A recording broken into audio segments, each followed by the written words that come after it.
Yeah.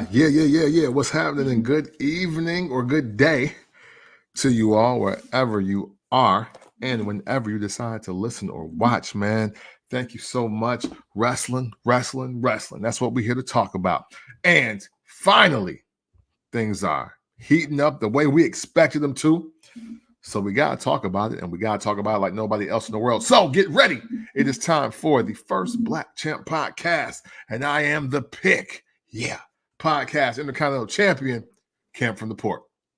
And I am JR Bang. Make sure you rate, like, subscribe, download, wherever you get your favorite podcast. Barbershop Network is the home. Also, you go ahead and check us out on anywhere and everywhere you listen to your favorite podcast. Just subscribe to the Barbershop Network. And if you want to go directly to our podcast, just search hashtag DFBCPOD. Yeah. Follow us on everything, DFBC.POD. Get the merch. You see Camp with the red on. I'm celebrating today because the Bears are now 4-2. Bet down, ho. Bet down, ho. So, I'm already celebrating this shit. 4-2 going into the bye, getting ready for the DMV. Jaden Daniels versus Caleb Williams and all of that. So I'm extra excited. But you know what else I'm excited for, Camp? What's that? Speaking of hip hop, shouts out to my homie Bree, who sent me over this email, and I know that y'all might have seen it on social. Excuse me, but shouts out to Westside Gunn. We've been talking about on this podcast for a minute about how we see Westside Gunn at all these events, but he don't get the lower third treatment. Facts. He don't get the lower third treatment. We don't see him with the, hey, these are all of the celebrities who are in attendance. Right. Travesty. Yeah, it's a travesty. We've talked about that, but he got his own joint that is going on. So the Heels Have Eyes 3 will be coming out featuring DJ Premier and Pete Rock, but also from a wrestling side, he is officially launching his pro wrestling company, Fourth Rope. Hey. And they're doing an event November 2nd here in Chicago at the UIC Forum. Nice. So Westside Gunn, he's had a lot of stuff going on in the news lately. He's become the creative director at Saucony. Did I say Saucony right? Because I hear people over East say Saucony one way, and we say it another way. But he's the creative director of the shoot. Right. So I'm glad you said this because it's always been pronounced two different ways, depending on, I guess, where you're from. Because I think overseas, they say Saucony. Yeah. But my cousin Trey, who put me on back when we were in the 90s, he was like Saucony's. So I've always said Saucony's. I got 3 pair in the house. They Saucony's to me. Hey. Because I was like, hey, maybe if I had the Idris Elba accent, it would be Saucony's. But I'm from Illinois, and my cousin from Clarksdale, Mississippi, so they Saucony's. There you go. So shouts out to Westside Gunn and Saucony, but he has announced the first match for the Heels Have Eyes 3 Steel Praying is going to be a steel praying match, a steel cage match featuring Sami Callihan versus Nick Gage. If you know anything about Sami Callihan, you know anything about Nick Gage, if you know anything about those two and being inside of a steel cage, I'm going to tell you what's going to happen, y'all. It's going to be a lot of blood. It's probably going to be some glass. It's going to be some tacks. Yeah, man. It's going to be a lot of stuff that goes on inside of that cage. So if you ain't with the blood and guts, stay for the hip hop. But this right here, when you talk about these two right here who are legendary in the sport of wrestling, especially when it comes to death matches, y'all want to make sure y'all get y'all tickets to the Fourth Rope Westside Gunn Steel Praying. The Heels Have Eyes 3 and USC Forum November 2nd. That's on a Saturday. Awesome. Y'all make sure y'all be there. I'll be up in attendance. First Black Champ be there. And man, hip hop, wrestling, surprise guests, some art, whole bunch of stuff going on, man. Shouts to Westside Gunn. Man. That's awesome. You know, I mean, another black man, another black wrestling fan getting in on the business side of wrestling is a really big deal. No matter at what level, you know what I'm saying? Obviously, we cover the WWE the most, but anytime we got people that's looking like us getting themselves into this business on any angle, yo, it's a major win, and that just lets them know that, hey man, we really here, we really do this, we really love this, and man, salute, props to Westside Gunn. We gonna support. And TNA is going to be involved as well, according to the press release. TNA will feature several major wrestlers at the event. Knockouts World Champion Jordan Grace, Moose, Joe Hendry is going to be in attendance, or may be in attendance, as well as AJ Francis, Santana, Masha Slamovich. So, shouts out to TNA being connected with this major event. Yes, awesome. TNA, man. Hey, they were the ones at one point they had the most and the earliest black champs, right? Is that the stat? Yeah. R-Truth became the first black NWA World Heavyweight Champion, defeated Ken Shamrock, and he was the second, I believe, champion underneath the TNA umbrella, second or third. So shouts out to Westside Gunn. The Hills Have Eyes 3 plus the Steel Praying match, Sami Callihan and Nick Gage. I want to be front row for that. Yeah. I've said on this show, I'm not really the death match guy. Yeah, I'm definitely not. I'm not. But as much as I've seen in life, I need to see that in person. I don't need tickets in the back. I want to be nervous about shrapnel, like glass. I want Nick Gage to give me the chair and let me hit Sami Callihan with it. Like that. This is my petition to Westside Gunn. Let me be involved in the match in some capacity. I'll take a bump. Oh, okay. Oh yeah, I'll take a bump. Look, shouts out to Leon Rogers and Jay Washington, who's in Hims commercials. Hey. I thought I see. I was like, yo, Jason too. It's two of them. It's one where you see the back of his head, and if you've seen this nigga enough, you know the back of his head. Yeah. Because he got a burn from when he was a shorty, but then he turned his head. I'm like, oh shit, it's Jay. But then there's a second one where his computer's on his lap, and the white chick walk up like, nah, we fucking tonight. And then they start talking about him. So shouts out to Jay Washington. The only person I know that is in a Hims commercial, the only person I'll ever know is in a Hims commercial. If you're using it, my brother, it's okay. Yeah, and hey, listen, man. Hey, it don't matter how you lay the pipe. It's the fact that you do it. You know what I'm saying? So, but Leon Rogers was in a wrestling match.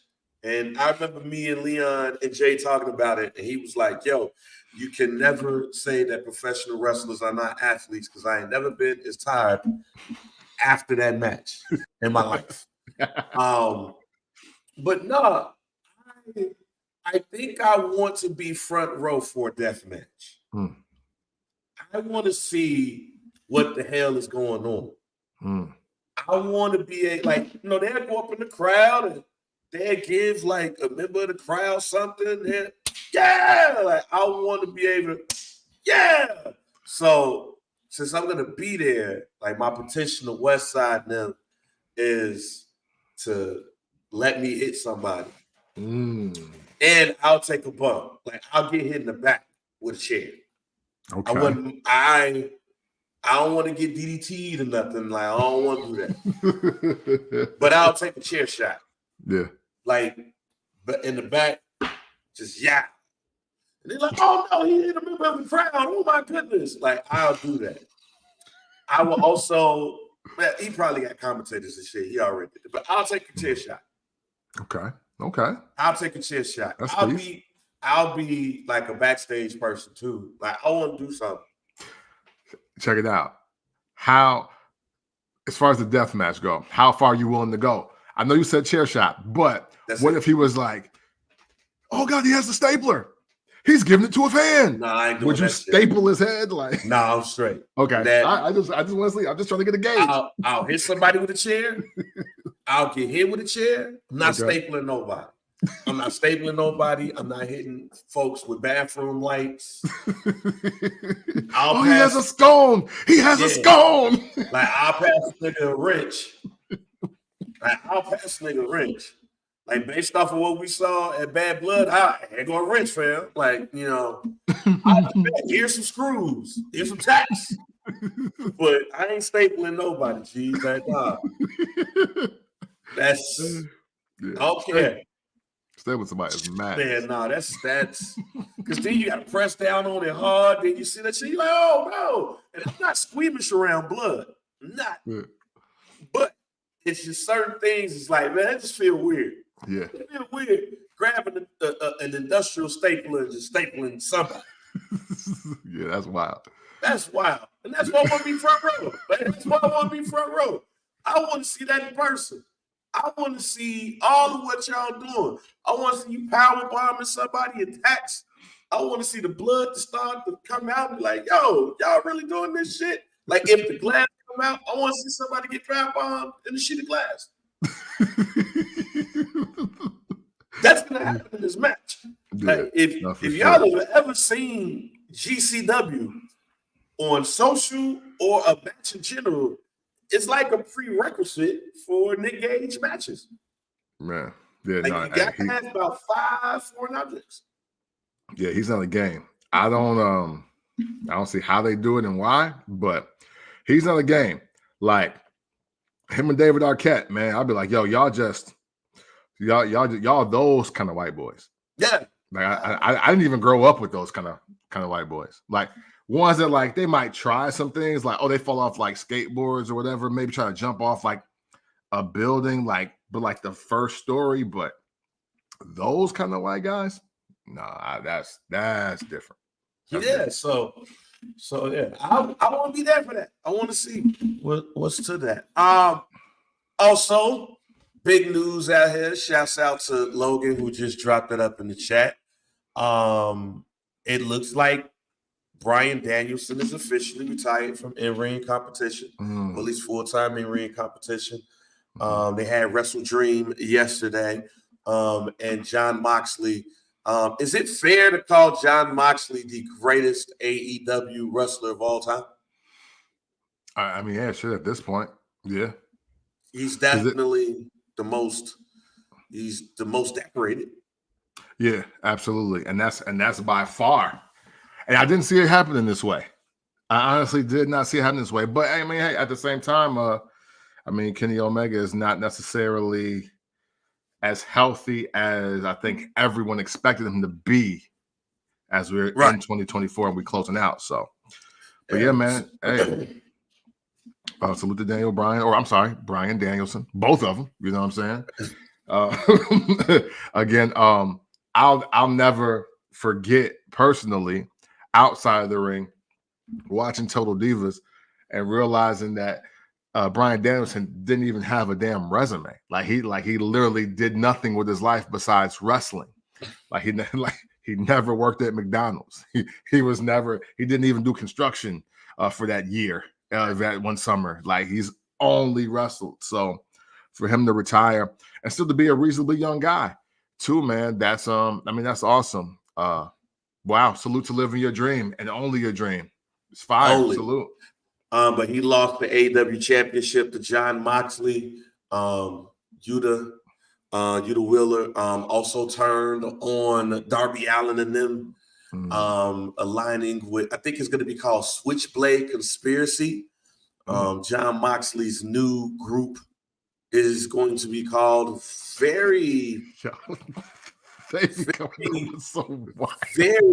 American History X-ish. Yeah. Not with the racism, because Yuta wouldn't be on the team. But it feels like the group feels American History X without the racism. Just like we're like nobody. And we just wear regular shit. Like we wear stuff that'll be in the what's the shit? A bunkhouse match. They wear John Moxley and his group wear 2024 bunkhouse match gear. This is white shirt, tank top, jeans, shoes, tape their fists. That's it. You know, and nude from the Bunkhouse Buck fall collection. We have we got the 3-inch diameter beater on. Versus the standard 1 1/4. And what I need my name on my ass for, you know, what's some Chris Jericho tights for? But let me ask you a question. Let me ask you if I'm overthinking. So normally when it's somebody's last match, you'll get thank you, Brian. Thank you, Brian. And that person like cry. They might leave their boots in the middle of the ring. They wave and shit. They didn't do this for Bryan Danielson. They put a plastic bag over his face, tried to kill him.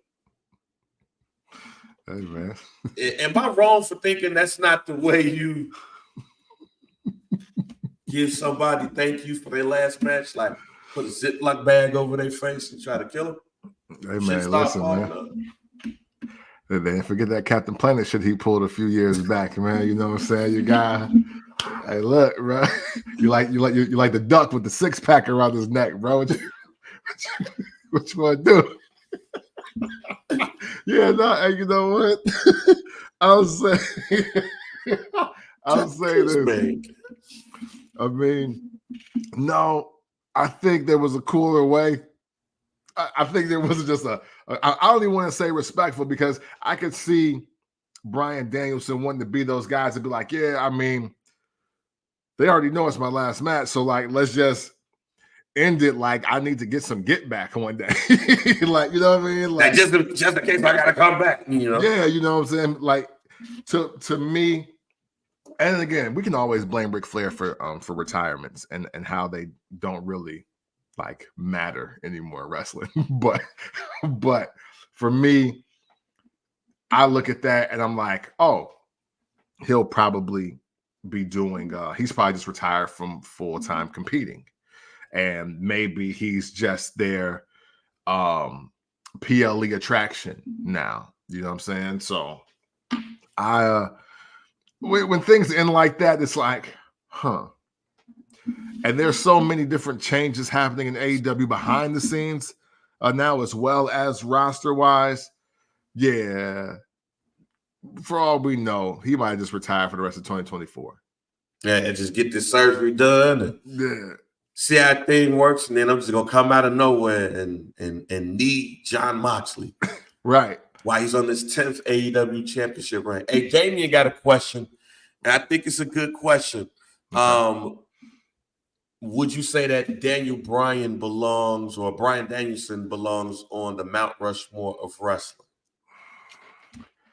I think depending on how old you are, yes. For me, no. For me, no. Only and I only say that because even under the act of the indie wrestlers that made it, you know, at the peak, I don't think he's 100% the guy to represent them. Even though I won't argue it, I just don't think that we look at wrestling, he's just in that 4. So I have a caveat. He's not on my top wrestler Mount Rushmore because I think wrestling goes to more than just in the ring, right? Yeah. But he's the greatest technical wrestler of all time. To me, Bret Hart gonna be on your ass. I don't care. To me, Daniel, if this was 1996 and Vince McMahon or Jim Ross or not Todd Grisham, but the other weird white dude that they Todd had. Pettingill. Yeah, Todd Pettingill. If they were Doc Hendricks, if they were saying that this person is the best scientific wrestler of all time, technical wrestler, Daniel Bryan is in that list. Okay. Daniel Bryan is in the Bret Hart.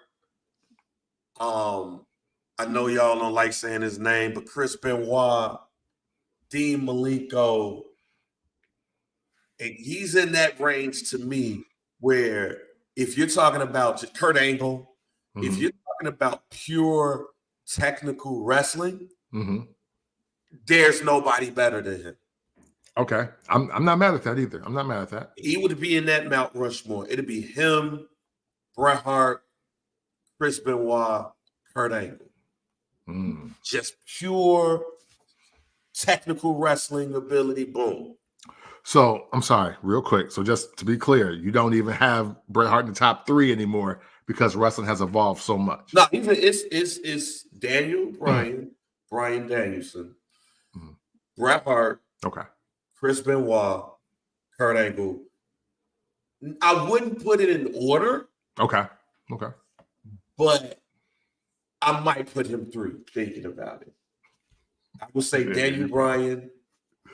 That's wild, Daniel. I would say Daniel Bryan, Kurt Angle, Bret Hart, Chris Benoit, the greatest technical wrestlers that I've ever seen. That's the Mount Rushmore he'd be on in. Okay. Or on. When you're talking about overall, when you're thinking about the whole thing, no. Yeah. But when we're talking about technical wrestling, you can't have a conversation without those 4. You can even add Eddie Guerrero up in there. Yeah. I said Dean Malenko's name. You can add him in there. You can add Owen Hart in that. He can be in a conversation with some people too. But that's why I also said that I miss that art of technical wrestling. I miss watching WWE or WCW and say, yo, we got our main wrestlers, our star wrestlers, but then you got the technical wrestlers. You have, and I guess you can put Ric Flair in that conversation too. William Regal. I like watching William Regal matches. Steven Regal and William Regal matches. I like seeing, we're about to get our technical wrestling on. You get the submission holds and all of that stuff up in there. I like that. But he would be in that Mount Rushmore. He wouldn't be with the Hogans, even though it's fuck dude. Stone Colds, Shawn Michaels, The Rock. He wouldn't be in there. To me, the only 2 people that float in that in both of those categories is Bret Hart and Kurt Angle. And the messed up thing about it is even though Kurt Angle was crazy, I'd be willing to say that Kurt Angle leaving the WWE for TNA because of why he left is the only reason why we don't talk about Kurt Angle like we should when it comes to not only great technical wrestlers, but when you think about it, Kurt Angle might be top 3. Yeah, no, hey, listen. It definitely it's skewed, especially depending on when you started watching wrestling. But literally, Kurt Angle is the definition of you put me anywhere and I am absolutely the best person doing this. And we thought we were going to get that from other people. Like, we thought that was going to happen with Bret Hart. We assumed that would happen with Shawn Michaels. We think that would happen with The Undertaker. But no, it really did happen. I mean, even with Stunning Steve and Superstar Steve and Stone Cold Steve Austin, there is still, like, there's some consistency. And shout to Jesse the Body Ventura for making one of the greatest proclamations in wrestling ever by calling Stunning Steve Austin the wrestler of the 90s. But for me personally, I totally agree with you. Kurt Angle being top 3, because look what he did wherever he was, broken neck or not, perked up or not, can't even make left and right turns with my body or not. Like, he's still TNA or WWE. Yeah, you know what I'm saying? Like, so I have no doubt, and I have no doubt he would have been that guy in ECW had they not crucified the person while he was in the audience. Yeah, and shouts out to Hood watching. If you were an avid TNA watcher, like I was, Kurt Angle's best matches are there. And it's not like he had bad matches in the WWE. Right. Like, you go watch that match between him, Samoa Joe, and AJ Styles. That's one of the greatest wrestling matches I've seen. Even when things wasn't moving correctly, he was having good matches with Bobby Lashley and others up in TNA. His last run was filled with a lot of dope matches and stuff. And this is Kurt Angle, who got to turn all the way around. Yeah. Like, I had a conversation with Kurt Angle. I was like, damn, this nigga got to turn all the way around. Yeah. Like, shouts out to you, but damn. And one of the coolest wrestlers that I've ever met in my life, too. Like, that day he came up to the I brought Kurt Angle there you go. to the radio station in St. Louis. I brought him there. Talk to him for real. The CEO of Bellator, the CFO, of Bellator was like, yo, like, y'all excited about Kurt Angle? I didn't think that. Like, no, we know who that is, Jack. We know that. And you want to go medal with a broken freaking neck, G. It's 3 hours. All right, that we know who he is. So yeah. So shouts out to Kurt Angle. Shouts out to we bring technical wrestling back. Yeah, man. Bring it back. The thing is, when they realize that it don't involve 50 super kicks, bang, they're gonna be upset with that comment. That's just saying. They're gonna be upset. So you mean tell me we can't super kick somebody? It's 2 super kick limit. You know what I'm saying? Well, why don't we change the name of the super kick back to the savate kick? Yeah. We can't do 20 super kicks, but we can do 20 savate kicks. Hey man, before we move on, remember back when you used to watch wrestling and it wasn't even called like super kicks, it was savate kicks or martial arts kicks?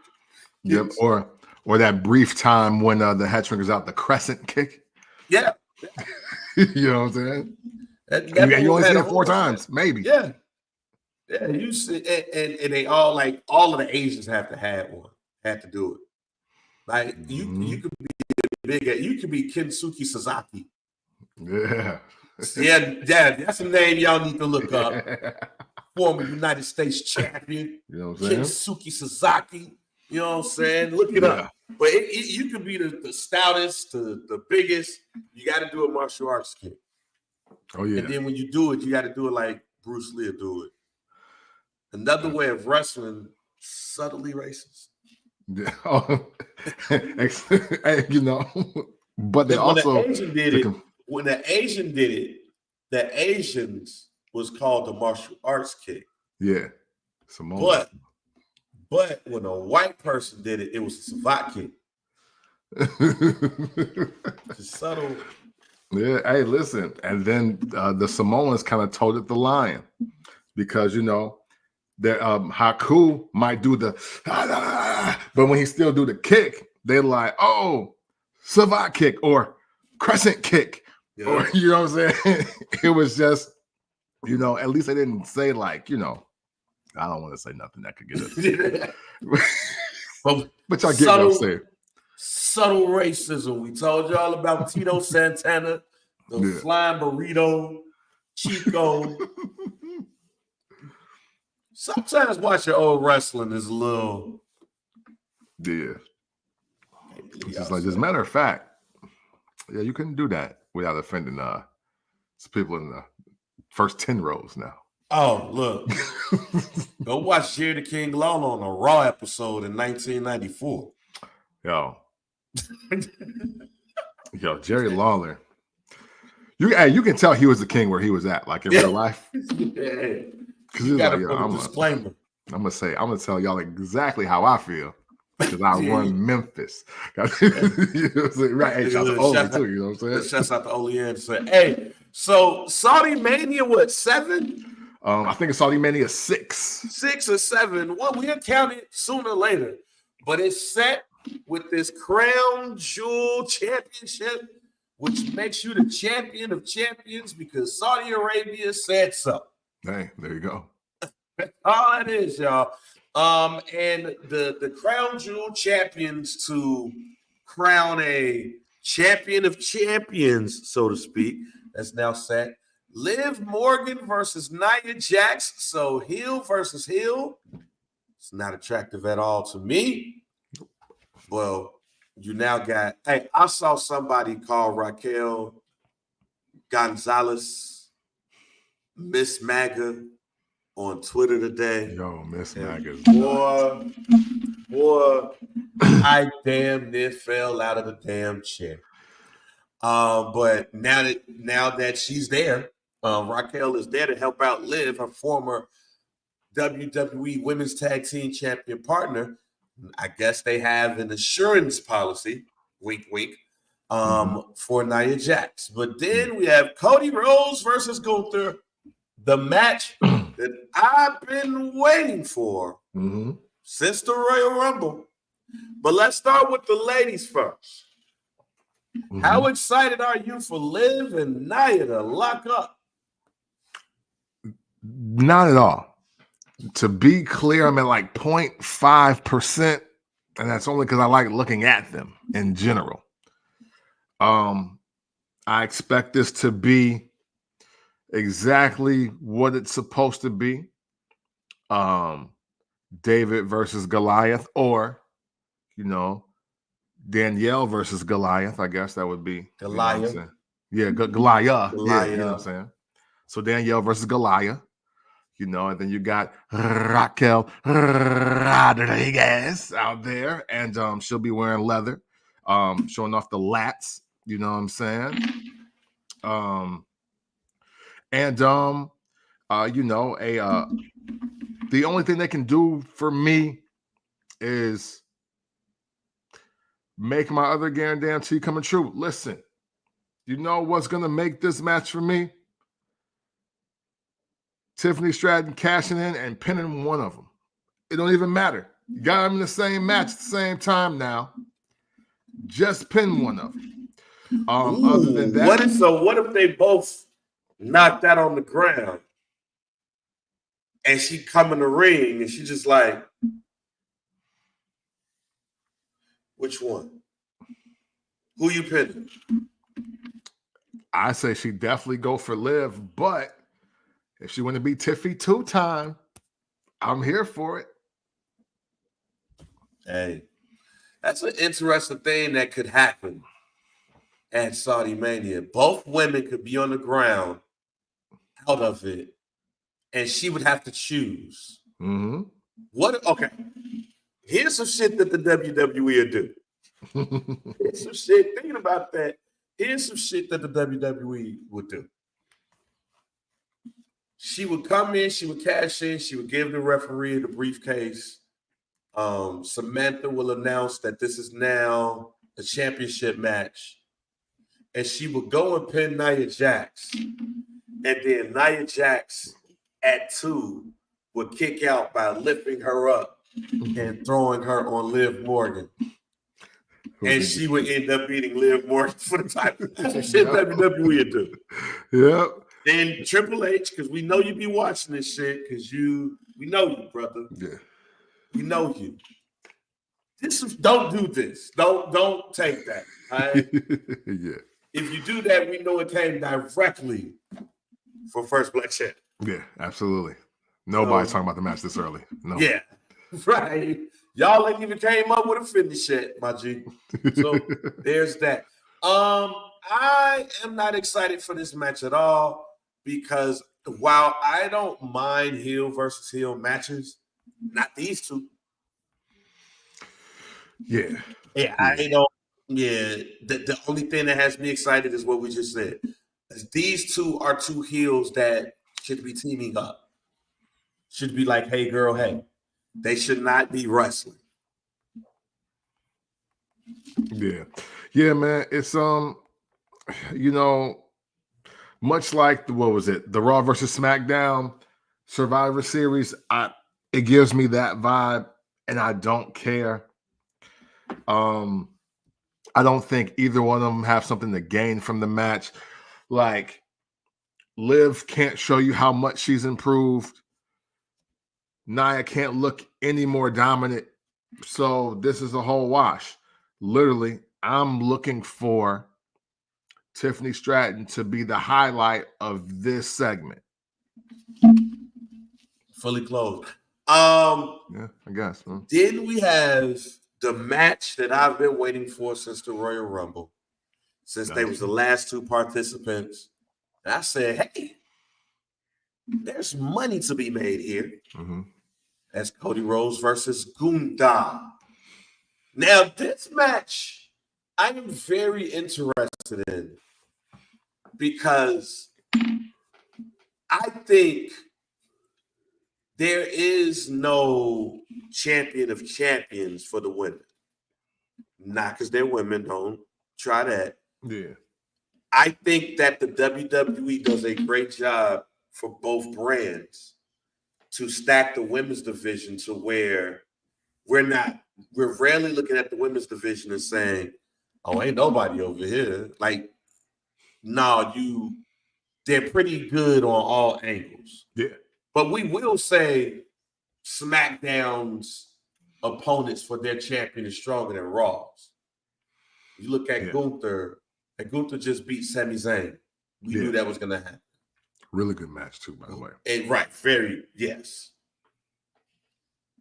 After Sami Zayn and after Cody, who you wrestling? CM Punk. Yeah. After that is Drew McIntyre. But it's not Solo Sikoa, Roman Reigns, Jacob Fatu. All lined up. Randy Orton, Kevin Owens, all lined up to say, hey, Cody. Yeah. And that's even why I have an issue with Cody's title reign, because he's never been in a position where you was like, oh, he might lose this bitch tonight. Whereas with Gunther, you saw him go up against Sami Zayn at WrestleMania. Sami won. Mm-hmm. But my question to you is, who do you feel needs this more? Cody or Gunther? Cody needs it more because this is the first legit opponent that does not care about him. However, spoiler alert, I will not be picking Cody in my prediction when we do the prediction show. Hey, we both won't. Because I think Gunther needs it more. Mm-hmm. Even though Gunther is Gunther and he did what he did for the Intercontinental Championship, mm-hmm. I've always looked at the World Heavyweight Championship as the Super Intercontinental Championship. It's secondary. It's the Super Intercontinental Championship. It's the undisputed Universal, whatever that bitch name is now.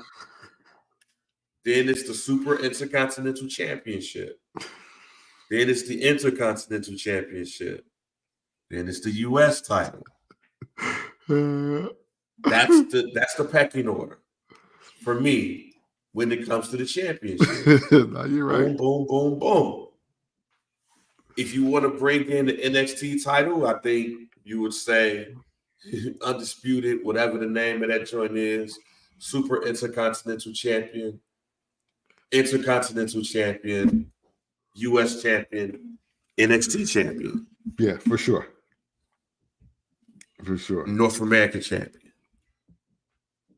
With that being said, this is the only chance they got to remove the Super Intercontinental Champion moniker. So he needs to win it. And it ain't even got to be clean. He just got to win it. Gunther just got to be able to go on there and talk his shit. Now, I already see the play. And I'm giving out my other guarantee early. Goldberg is going to cost Gunther the championship. So that's why it's not going to be like straight. I ain't picking Cody to like straight win. Right. He's going to win. But it's going to be because Goldberg is going to cost Gunther the championship. And you know what next after that, Camp? Unless we got Bret Hart calling him Bill Goldberg, I don't want to hear shit else. But I know where you're going though. I can't play naive for too long. At Survivor Series, big meaty men bumping meat. I mean, hey, if that's what we want to say, you know what I mean? 3 minutes of fun. 3 minutes of fun. Because it's going to be Gunther versus Goldberg at the Survivor Series. Oh, you can book that right now. Yeah, man. Yeah. Unfortunately, yeah. It's unavoidable because when is Goldberg sold a match for you? You know what I mean? So like they didn't do none of that for no reason. Like look, CM Punk, Andrew gonna be out for some weeks. But after the Survivor Series, we gonna give Gunther and CM Punk a run. Because we might want to do CM Punk versus Seth Rollins at WrestleMania. He need the belt. So, hey, Goldberg, I know you want to do that final match, right? You want to do that final match, right? So we gonna set it up where Gunther gonna talk some shit. You know how Saudi Arabia love you, right? So you gonna come out there at Crown Jewel and you gonna spear Gunther. And then that means in Vancouver, we're gonna have you versus Gunther for the WWE World Heavyweight Championship. And it's gonna be a 3-minute match. It's gonna be a 3-minute match. But Gunther gonna go over. And that's gonna be your retirement match. How can you say no to that, Goldberg? How can you say no to that, Bill? Yeah, you know what I'm saying? Bill Goldberg. I know who can say no to that, though. Us. Yeah. The internet wrestling community and us. Yeah. We super no to that, matter of fact. I don't want to see that shit. Yeah. Yeah, I do not do like we that. really want to see Gunther versus Goldberg? No. Triple H don't do that shit at Survivor Series. Yeah, man. Hey, listen. They could have ran this out. First of all, look, the fact that Bill Goldberg injured himself walking down the ramp at Saudi Mania 4 should have been enough. But no, here we go. Gonna tote him out here one more time. So yeah, whatever, you know. Wish I cared. Hey, wish I cared. He was asking for that farewell match. The world was treating his ass like Paul Pierce and Draymond Green. Hey, oh, you thought you was getting the Kobe run, nigga? They don't love you like Kobe, nigga. You ain't Kobe, nigga. They don't love you like that. Yeah, well, the WWE loves Goldberg like that. They're going to give him that retirement match, that farewell match. I know y'all don't want to hear that shit. Yeah. I know Hood probably looking there. He probably turned it off as soon as I said that shit. I want to see goddamn Goldberg versus Gunther at Survivor Series. Hey, and we with you, Hood. We with you. No, nobody want to see that shit. But Goldberg ain't doing that shit for a one-off to put over somebody just off of that. No, He won this retirement match. Yeah. Let's get ready for Survivor Series. Yuck. Oh man. That's all I got. Oh man. Let's move on to Kevin Owens. Look, I even named this pod today. Kevin Owens misunderstood. Hey man, Kevin Owens, this heel run is going to be interesting. But is he really a heel? Should Kevin Owens be mad at Cody Rhodes and Randy Orton in this case? Cody Rhodes was out here wrestling with the ops. Should he had put Cody Rhodes in violation? Does Cody Rhodes deserve a 10 to the eye, no blink? Yeah, absolutely he does. Absolutely he does. Cody, again, man, see? Kevin Owens is a representation of all of us that's tired of Cody Rhodes making new friends, trying to fight friends, while he just hold on his title with his nice suits and his cute dog. And we tired of that shit. And you know, we can't forget that Cody's last title defense was against Kevin Owens, but who was the person that was supposed to get the shot before Kevin Owens was like, what? Roman Reigns. And so now, not only is Cody Rhodes, not only has he beat Kevin Owens for the title, and it's like, oh man, I should have ruined him. I should have ended him when I had the chance. So you know he already eaten that crow. But now, so now you're just gonna team up with the dude that tried to ruin my career the last 3 years to fight his own family. No, let his family whoop his ass like they whooped my ass before you got here. How about you do that? Like you can't even do that. So now, still walk around with this title. Rock is back. Like basically, you in the bloodline now. Now you the one. Now you the one. You staying in the 4 horsemen. You know what I'm saying? So now I got to beat your ass now. Because now this is disrespect. How you gonna call me a friend and team with Roman Reigns after you seen what he did to me the last 3 years? Like how? Like nah. And Randy, how you gonna allow it? Hey. now this is where it gets a little muddy. So I feel Randy Orton. I've been saying what he did since junior high. Hey fam, I'm not breaking up no fight because if you hit me, then we fight. Because I ain't doing nothing. Like I'm trying to help you out. Don't put your hands on me. Don't hit me because you mad at him. So I get it. But on the flip side, I look at it like, hey, man, I mean, I get I hit you, but my bad on Kevin Owens' part. But he was like, but you ain't hit him. You just put your hands on him and just got him out the way. You felt the need to hit me. So Kevin Owens wrong for the Randy Orton situation. I ain't gonna lie. But, you know, he could always be like, hey, look, Cody didn't try to put his hands on me because he know what I do. Like, you know what I do. Like, you act like you don't know what I do. I agree with you to a point. I think if we're thinking about this in wrestling terms, Kevin Owens looking at him like, fam, you the same nigga that punted Stephanie McMahon. What are we doing here, fam? Right. And you trying to stop me? You trying to stop me and you whoop people's ass for less. You turn on people for less. Like this dude out here kicking it with the dude that put you out. Yeah. For damn near 2 years. They whole family almost put you out. Now, I gave niggas a pass on the Jey Uso shit. Yeah, that's true.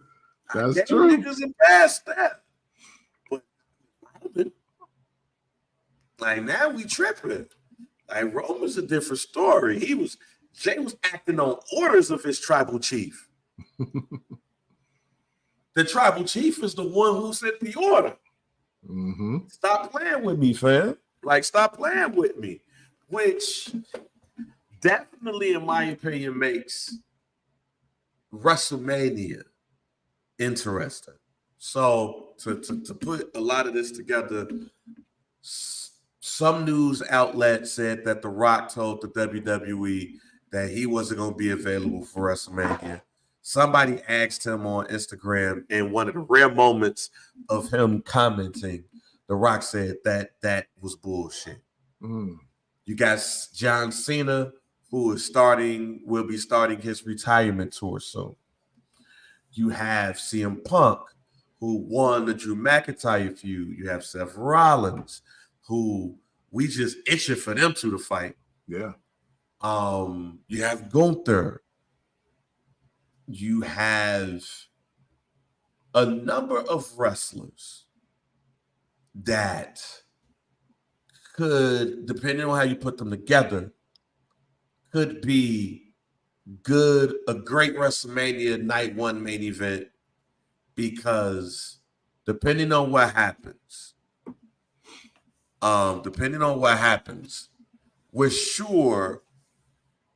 you're sure to get Roman Reigns in some type of capacity, and The Rock in some type of capacity. Yeah. If I know it's early, know it's October, I know it's early, but if Camp from the Port was running the WWE, who would be fighting for the Undisputed Championship? Who would be fighting for the Super Intercontinental Championship? What, the World Heavyweight Championship? I mean, hey, look, man, you know me, even though it is WrestleMania caliber to me, the real money for Cody is, excuse me, Cody versus Randy Orton. And in that time, I'm building up Jacob Fatu. And I don't know who that's against, because I also feel that Roman versus Jacob Fatu is WrestleMania caliber. You know what I mean? So there's a lot to be desired, but at the same time, man, you don't want to give all your heat out, and then you got night one of WrestleMania looking like fast lane. You know what I mean? So, and for Gunther, now I'll say this, because, and I'm glad we were all wrong, because I also, like, just how you want to see Cody Gunther, I want to see Gunther Braun Breaker. Like, I want to see that. And if there is a I don't know what's the road to turning one of them face, because I love them both as heels. So, you know, you run into that issue off the rip. But that and no, you know what? No. Let me say this, because they're obviously going to blur the lines here. They're going to blur the lines, as The Rock say.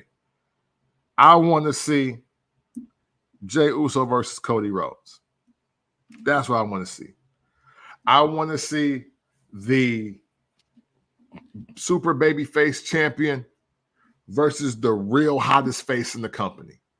And I want to see the heat check, and I want to see the resurgence of the original Bloodline through that match, because I think that is the best story to tell as we come full circle, because Deuces Ooses led to Cody Rhodes coming out on Monday Night Raw and saying that Jey Uso was now on Raw.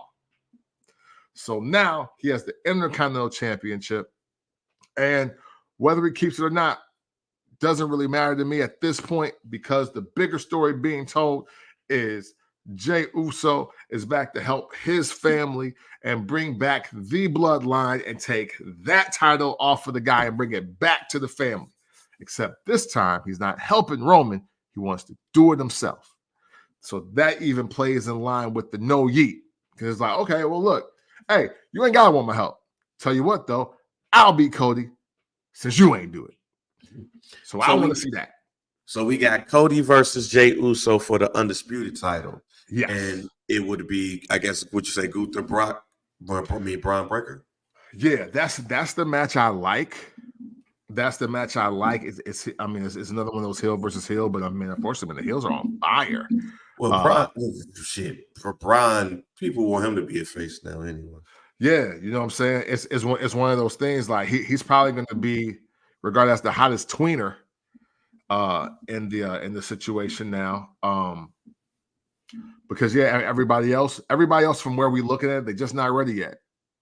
I would love to see what they're gonna do with Xavier Woods, but that don't mean he's gonna be competing for the that shit did for the world title. You know what I'm saying? That don't mean he's gonna do that. That shit did. Kaiser ain't gonna face Gunther. No, that shit did too. I would rather see Cody go up against CM Punk. Okay. Because this is for titles, y'all. Whoever listening to this or watching this is for the titles, not any grudge matches and shit like that. I would rather see Cody versus CM Punk because a lot of shit will be talked. Oh, for sure. Like the mic work on those two would be off the chain.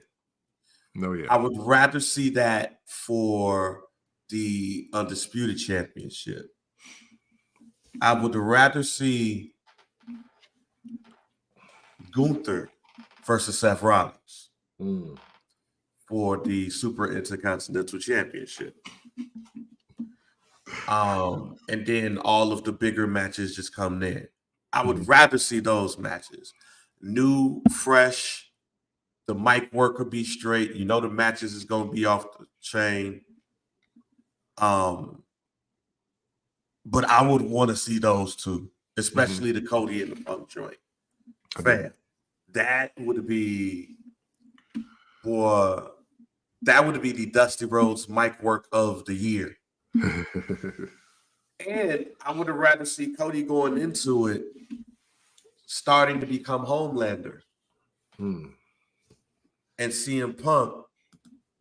I want CM Punk to bring back Nexus. Okay. Let me just. I want CM Punk to bring back Nexus. He be at NXT too much. I want to see him with a group of young wrestlers whooping old wrestlers' asses. That's what I want. And yeah, that's what I want. But I want Homelander Cody to be on his way, and then at WrestleMania, we finally get Homelander heel Cody Rhodes. 2025, Cody Rhodes should be Kurt Angle type heel. Fam, I rap y'all. I'm doing this for y'all. What? America. I got y'all. Yeah. Cody Rhodes. I want that for Cody. Speaking of the bloodline, moving on to the bloodline, Jimmy told Roman what I did not expect to hear. Hey, nigga, we need help. What was your thoughts of when you heard Jimmy be like, first of all, he allowed Jimmy to talk. Yeah. And then when you allow him to talk, he say, cuz we need help. Like, and you know who we need. Never let your ass talk. What was your thoughts about that whole segment? And the fact that, yes, Roman, you need some help. Yeah. You know, the wildest thing about all of this to me is that Jimmy Uso was really still playing the character of the cousin that needed rehab. And now he back. Like, he ain't caused all this shit. Like, how is Jimmy the Fiend about to bring together the family members that he turned on?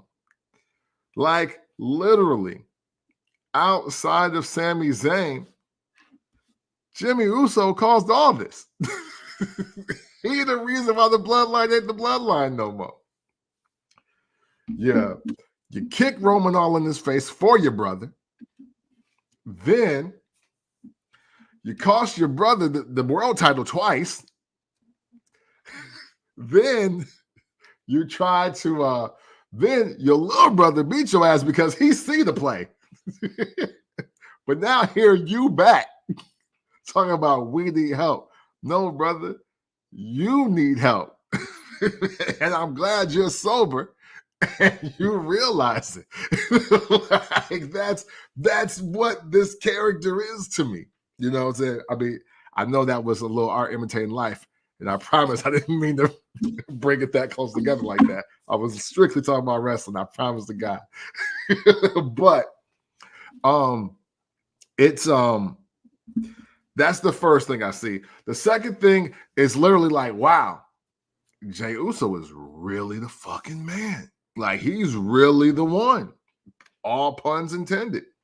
Because the fact that now the tribal chief and the person that originally referred to himself as the tribal chief of the Uso Penitentiary, that they need the right-hand man. They need Lil Bro. And the crowd is like, yeah, y'all need Jay. That's an interesting dynamic, even though everything for Roman's return has been nothing short of phenomenal. So that's why this becomes interesting to me, because you need help. It's 4 people though over there. It's Solo, it's Jacob, it's God. Mm-hmm. And this is you and Jimmy right now. You got your ass beat, Roman, at the end of SmackDown. You got the thumb to your throat. You was around there yelling. You was hurting shit. We ain't never seen you in that position. Or it's been a while since we've seen you in that position. Mm-hmm. So even if you get help, who coming outside of Jay? Which is why I hate that we've even went in this direction, but that's like Sami Zayn or another Samoan got to come to help you. And I don't want to see no other Samoans. This is no disrespect to Samoans, but I don't want this to be a tie on one of them tag teams. I don't want this to be a Samoan gangster party. I don't want, just because Roman is down, like we got to get a whole bunch of Samoans. I've told y'all this. Yeah. This does not need to be the Samoan NWO. Yeah. It does not need to be OG NWO versus NWO Wolfpack. We don't need a Bloodline Wolfpack, and we don't need a Bloodline Hollywood. We don't need that. Yeah, I agree. I don't need y'all just bringing in all of Rikishi's kids just because it's a Bloodline fight. I don't want I don't want this to even become like the Dungeon of Doom. When you just had a whole bunch of random old Hulk Hogan opponents that just randomly popped up on WCW Saturday Night one day with King Iakea and Kevin Sullivan. That's like, yo, we're about to end Hulkamania. Like, no, I don't need a matter of fact. For those who don't know, my favorite movie is City of God. If you know that movie, if you've seen that movie, you know my reference. I don't need a Lil Z versus Knockout Ned war. I don't need like a whole bunch of Samoans just coming up and it's like, all right, I want to be with you. I want to be with you. And then it's like the Samoan Civil War. No, I don't want that. So they got to figure out this shit before we get to goddamn Survivor Series. Because I don't need 8 Pacific Islanders wrestling for Pacific Island supremacy. I don't need that. I need good stories. But I don't want y'all just forcing Samoans in this because they're Samoan.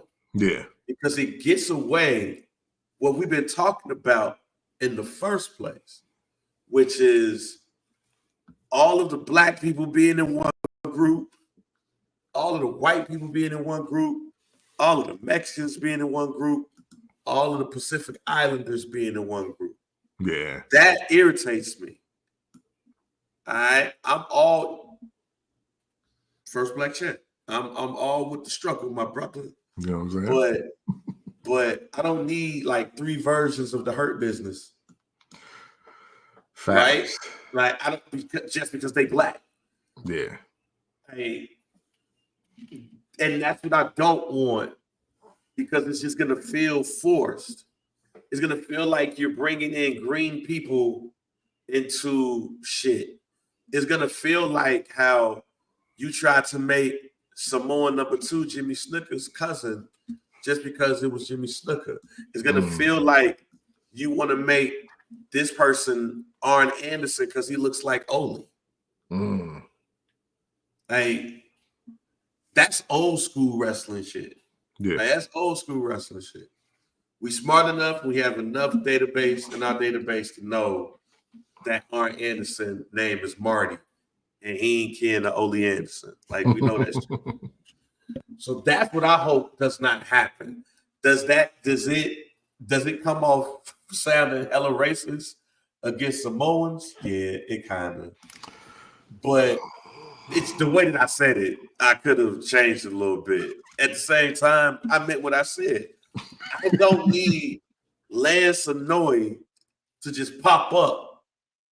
I don't need Samu and Samu other kids popping up. I don't need Naomi being in the bloodline because she's married to Jimmy. I don't need Nia Jax to be a part of the bloodline or some type of bloodline because she cousins with The Rock and all that shit. Tamina lost a whole bunch of weight. I don't need skinny Tamina to come through and be like, oh, I'm a part of this too. Like, I don't need a Samoan Royal Rumble. Right. Right. I just need a good ass storyline. And I don't want the WWE to just be like, oh, his last name's Fatu. Let's bring him in. Like, I don't need that. I need a good storyline. So they need to figure this shit out before we get to SummerSlam. I mean, they need to figure this out before we get to Survivor Series. Because War Games ain't 3-on-3, my nigga. Right. And it's barely 4-on-4. Yeah, no, facts. It can be. But you gotta figure it out. Yeah. I mean, it's looking like the OG bloodline, I guess we'll call them, is going to go against the new one. That's what it looked like.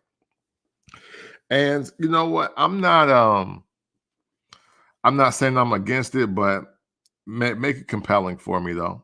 Just make it compelling for me. That's all. Sami Zayn is officially going to be the person that evens the odds, which is always crazy. It's crazy that Sami Zayn is about to be the equalizer amongst 7 Samoans. That's just wild to me. Sorry. Yeah. All I'm saying, man, is that the more y'all keep saying a Samoan and just want to put them in the bloodline, it kind of makes y'all racist too. I felt kind of bad saying that, but I don't. And even still, is it a foregone conclusion that are they gonna do this to us? Like, they're gonna wait till the Survivor Series for Jimmy to just pop up, and that's the surprise person? I wonder how they're gonna do it. Like, is Jimmy gonna come to an episode of SmackDown and be like, "Cause my twin brother." Yeah. Twin brother. Even though we ain't seeing eye to eye. I'll help you. Because my brother say he needs some help. Yeet. But Roman Reigns, Yeet. you still need to see me. Yeet. And after the Survivor Series, Yeet. you gonna see me. Yeet. You want to know why? Yeet. Because right now, Yeet. you a man without a belt. Yeet. And me, Yeet. I'm the Intercontinental Champion. Yeet. So right now, Yeet. none of y'all got a belt. Yeet. But me. Yeet. Which means Yeet. I'm the Tribal Chief. Yeet. Now you might say Yeet. the Gorilla of Destiny Yeet. are the tag team champs. Yeet. But them Hako kids. Yeet. Hey, them Hako kids is nuts. But it's the truth, though. This ain't got nothing to do with it. They ain't even Samoan. They talking. Oh, man. Hey, wait a minute. Hold on. I just thought about something before we move on. They called the Tonga Kid, but the Tonga Kid is really Samoan. Trying to give all the Pacific Islanders love, I assume. So, was Vince McMahon really messing with Tongans? Was he messing with Samoans? Like, what would, because they went to WCW, became a Samoan SWAT team. Ain't no Tongan SWAT team. That's true. Hey, listen, man. Hey, I think the person that has the answer to those things is Jimmy Snuka for some reason. I just think he has all the Vince McMahon answers. Yeah. Hey man, Damien, what we do? He said, started feeling what we Williams, what we do. Hey man, I'm just saying, I don't feel the need to bring in every Samoan to be on there. It just feels like NWO and NWO Wolfpack. Yeah. When you start putting niggas, we had this conversation on the show. If y'all missed it, then I'll repeat it. Once you start putting random ass niggas in the NWO was done. Oh, for sure. As a fan of Buff Bagwell in the NWO, I'm not. But still, like when you start putting Scott Norton, Horace, like when Horace was in it, I was like, okay, that's Vincent, Stevie Ray. When you start putting the Butcher. Once you start putting random ass niggas in the NWO, that was dead. Like you put too many jobbers in that group that's supposed to be second to none. Yeah. I ain't saying Scott Norton was a jobber either, but he was a jobber to the stars. All right. Yeah. Once you start putting random ass niggas in the NWO, you ain't see random ass niggas in the Flock. Yeah. Because they started as randoms though. It's okay if you start as a random and you flourish. Okay, you're right. Once they start putting random Mexicans in the LWO, like once you put Silver King in the LWO, El Dandy. What? The LWO should have just been Eddie Guerrero, Rey Mysterio Jr., Juventud Guerrero, and Psychosis. Yeah, they did not need El Dandy and Silver King in that bitch. They did not need La Parka. Hey man, La Parka was getting busy with the chairs though. You kind of got there. He was supposed to be the person going up against the LWO. Once you start putting like Philly 905 in the LWO, heck no. Oh. Yo. Once you start, if you was in Mexico, then it's one thing. But you a WCW fan, Milano number 5 should not be in the LWO. Now you just picking wrestlers. If you got a mask on, we grab you. Like, nah, that's all. This sounds very bad. But hey, before we get out of here, man, I did think that we shouldn't have a show without acknowledging the Black Girl Magic that we saw on SmackDown the other day. It was great to see like Black Girl Magic, you know, on NXT when Jade Cargill and Bianca Belair teamed up with Kalani Jordan in the three women match against Fatal Influence. But then to see Jakara Jackson and Lash Legend pop up and ask for a title shot, and not only get it, but get it on SmackDown. I thought that was dope to see. I don't think I've ever seen the WWE match where 4 women win against each other for a title. That definitely had to be Black history, because I can't remember 4 Black women in the WWE at the same damn time. This is like the best the WWE has been to Black women. With that being said, hey, Triple H, you ain't shit. You want to know why Triple H ain't shit? So why Kevin Owens them had to interrupt the Black Girls Rock match? Hey, to make it seem like it's not obvious pandering and to bury the quote. Like, I mean, hey, look, I am not trying to sound ungrateful, right? We have a special relationship with that word here at the First Black Champ podcast. We have a special relationship with the word grateful. But however, Triple H Levesque has went from not seeing color and not seeing gender to it being a black history moment every 22 minutes. and is this what y'all want?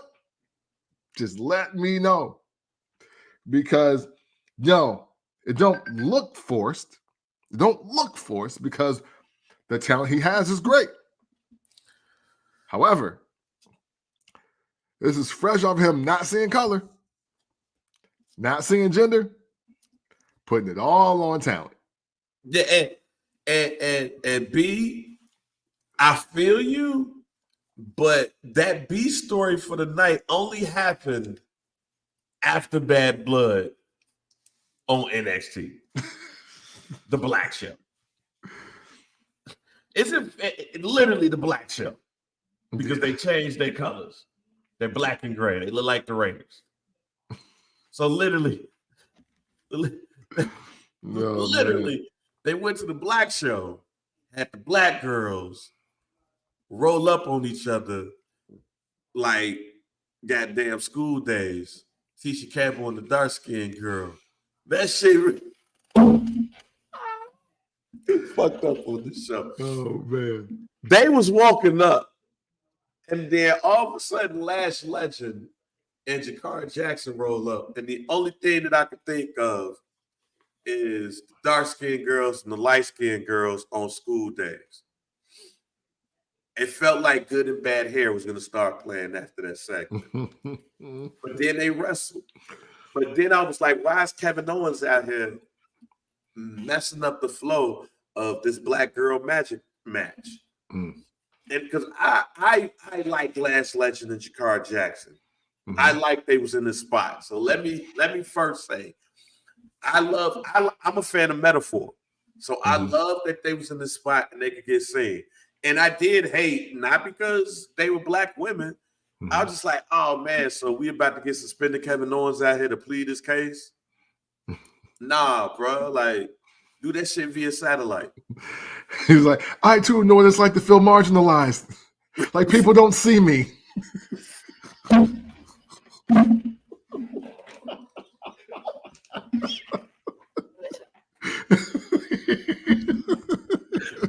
Yo, Mars gonna listen to this episode like y'all was wildin'.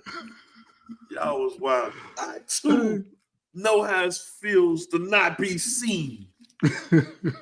Kevin Owens revolution or evolution.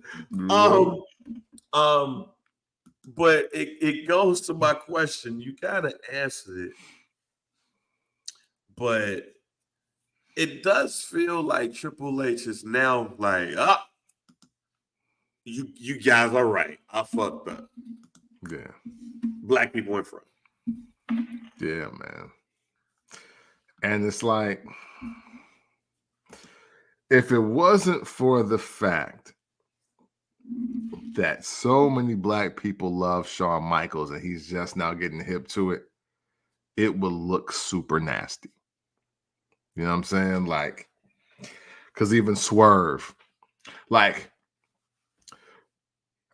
there was a lot for Triple H to get in front of the last couple of weeks. Like, let's be clear, because Mercedes Moné and Swerve go up to the Breakfast Club, and they really don't do the best job of making it seem like Triple H really don't see color. So, but then on the flip side, his homie, you know what I'm saying, one of his guys, Shawn Michaels Shawn Michaels is turning into the realest OG wrestler that wants to see black people win. And, you know, between that and everything that they do with Sexy Red, even though I'm not the biggest fan of it, but Paige, my man is hilarious. Ethan Page was on fire. That is great, like Mikemanship, I guess, or if you want to call it. But no, to sincerely say all of that, and I mean, again, there is so much that Triple H is kind of like just skating. He's skating around, and I really do think it's because of Shawn Michaels, because there was a funny light on Paul there, and this all looks like damage control to me, only because I've been paying attention to the moves that the shows are making now that he's made the comments that he's made, and there is no follow-up scrum. Like, there is no, like, he's got to wait to the next PLE to address anything else, because he doesn't have to do interviews. He doesn't have to go anywhere and hear any of this. But the flip side of this is that first week, when it's only one black person on TV, please don't say nothing to the black IWC members or people that just sympathize. Like, just please don't say nothing, because what I'm afraid of what we're going to be getting is just subtle pacifying to get us through the year. Oh, once a quarter, let's get this biggest blackest show ever off the ground, or this biggest blackest week of the first, second, third, and fourth quarter. And now we're going to go back to regularly scheduled programming. Like, that doesn't do us a service either. That's, to me, that's a bigger disservice than maybe not even seeing us as much. Yeah. I just hope my man is not out here trying to pander, because if he is, that means we're about to see Oba Femi. And you know what?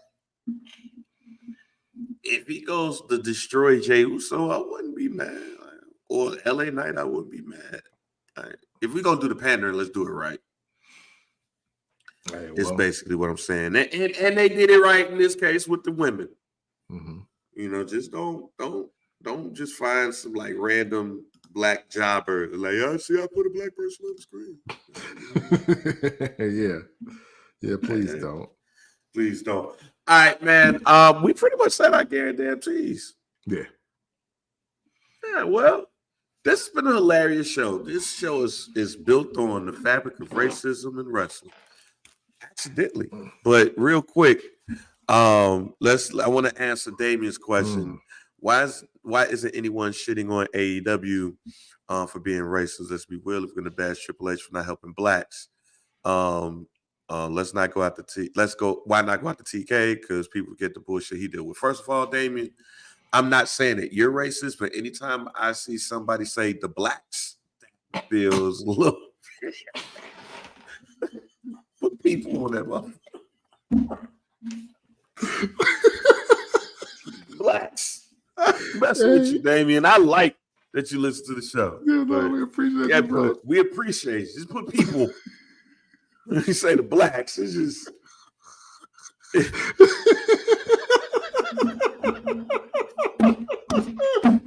Oh God! You say the blacks, man. It's just you got to put people next to it. Like when white people used to yell at black people, them blacks over there, they just don't. That's all I'm saying. Don't say the blacks. Black people, black women, black men. When you say the blacks, the blacks are on the west side of town. Yeah, no, just playing. You have to clip this one back. This part is funny. Yeah. But to your point, so there was a small minority of people that started to grow. Now you good, Damien. We're making fun, but we're serious and making fun at the same time. Next time, just put black people on that bitch. But you're right. We've actually talked about it on this show. How it just seems like that the same people, the same things and stuff was going over on AEW. Scorpio Sky was like the first person to get like all of the titles but the world title. At one point, Scorpio Sky was the most prominent black person in AEW, not named Brandy Rhodes. And then he got a match with Chris Jericho and it just like literally damn near disappeared. We've not seen Ricky Starks since Ricky Starks started kicking it with his friend Cody Rhodes. We dig the Swerve Strickland thing and we love it. But I ain't no front. I was hella disappointed that Bobby Lashley didn't pop up at Wrestle Dream yesterday. The only reason why I watched the Swerve Strickland segment is to see what they was going to do with Bobby Lashley, because we knew that the Hurt Syndicate, I think is what they'd be called, but the MVP and Shelton Benjamin, we knew they was going to come looking for an ass. But as my man Brando just said, they got greater issues. Yeah. As much as I thought that match between Jon Moxley and Bryan Danielson was dope, the finish to me was terrible. You can have a great night, but if the finish of the night is terrible, that's what you're gonna remember. Yeah. Like I could go get drunk and have a hella good time, but then we go to a bar and they'll let me come in, even though I got tight pants. I don't fuck up the night unless it's gonna be some shit that happens after that makes me go, all right, man, fuck them. Right. If I am watching a movie and the movie is good, but the ending is whack, you're gonna remember the ending. If you go and you're trying to get with this girl and you finally get her and the shot huff, you just gonna be like, oh fuck everything else. The shot was huff. Yeah. It's natural that we can like things until it gets to the climax, and then the climax comes, and then it's huff, and we're down on everything. And that's been my complaint with AEW. And it's my complaint to the point where I don't want black people being put in a prominent position if the ending is going to be whack. Yeah. I know some people were a fan of what they saw with him and Adam Page. I wasn't a fan of a black man getting a needle put in his mouth by a white dude. But it's more pressing issues in that company other than racism. Not saying it's not one. Yeah. Just saying that y'all got to fix a whole bunch of shit. Yeah. And, and Damien, to kind of piggyback on some of the things that both Brandon and Bang are saying here. You know what? The real issue with AEW is that they have not built their white males 18 to 34 demo consistently to where they can count on them every single week to not only view but patronize them. And that's the thing that they're running against, the biggest star, who was also the co-creator, had left their company to be an even bigger star. I still believe that AEW is still dealing with the Cody Rhodes effect. and how just that didn't go. So yeah, and now, hey, look, just like you're saying, look, Adam Cole, that didn't go as planned. But that's because I'm confused, because MJF, and this is the shit that I'm talking. This is the issues with AEW. Mm-hmm. When MJF came back, he turned, or he attacked Adam Page, because Adam Page is the person who fucked him over. And Adam Page went heel with his niggas. Mm-hmm. But then, and I know they hit the thing with MJF and Daniel Garcia. Mm-hmm. So with MJF, he comes out and he attacks Daniel Garcia.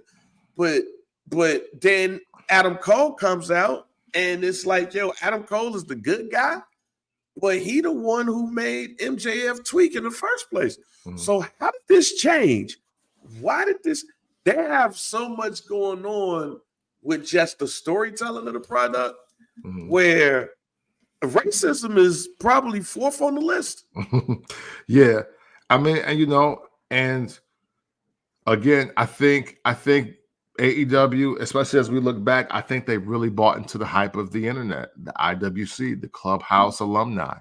I think they really bought into that. Hey, yeah, man, we got enough money to compete with the WWE. It's like, no, you don't, and that shouldn't even be your goal. You got to get better than NWA. You got to get better than TNA. You got to get more notoriety than MLW. You have to do these things. You got to take out like the smaller, or at least compete somewhat on a scale with the smaller businesses, the smaller organizations, even if you do have a network slot, even if you do have a billionaire at the helm that has money to burn, because let nothing distract you. The Bryan Danielson thing, although it's great for them from a wrestling standpoint, from a product standpoint, it didn't bring them the cash. I think it didn't give them the ROI that they expected. Neither did Jon Moxley. Neither did Sting. Neither did Adam Copeland. They've spent a lot of money to make this product seem larger than life, and they're still not out the gates yet. So for me personally, I'm not worried about the racism factor for them specifically, because they're looking for the person that's a definite draw with their company, and they don't have it yet. And when I say a definite draw, it's like, who outside of the Breakfast Club wants to talk to anybody on the AEW roster today? Like, I'll just call it and just say, well, Charlemagne the God wants to talk to black wrestlers. And that's just, and that's it. You know what I'm saying? But can he go on Jimmy Kimmel? Can he go on the Today Show? Can he go, like, where else can Swerve go where people are well aware of who he is, what he does, and they're excited to talk to him? And if you don't have that in the company, that's your issue. It's not really racism. It's the fact that they're probably bleeding money, and all of their cash cows ain't moved no milk yet. Well, only thing I can say on that is shouts out to the TV deal with goddamn Warner. I think it's like $185 million, but hey, they got that, and then ratings went down right after they got it. But yeah, before we go again, remember, Heels Have Eyes 3 still praying. Westside Gunn and company will be at the UIC Forum on November 2nd here at the Crib, Chicago. Gonna have DJ Premier and Pete Rock up in the building. Special performances, but there will be a wrestling match, ladies and gentlemen, at Heels Have Eyes 3, Still Praying. Sami Callihan, Nick Gage in a Still Praying match. That means it's going to be a lot of violence that's going on before they get to rapping. And I want to be there in the front row. I want to have a chance to hit somebody with a chair, but I'm not stapling nobody's forehead. So Westside Gunn, let's make that happen. Yeah. There you go, man. Hey. Get your death match contribution on. You know what I'm saying? Yeah. Hey, look, hey, man, we appreciate y'all checking out this evening episode. Evenings are actually pretty lit, as you can see. Yeah. Hey, man, we appreciate y'all the conversation, contributing to the conversation tonight, the questions, the laughs, all greatly appreciated. Obviously, Bang and I can do the show by ourselves, but you being a part of the FBC community with your engagement, it makes it that much more special. For that, we sincerely and humbly thank you. And always know, man, if you ever want to talk about wrestling in an unconventional way, you do so by checking out the First Black Champ podcast. Pick VP, DOC, and we are out. Fuck Johnny Wrestling. And we damn, see, Damien, that's nasty, fam.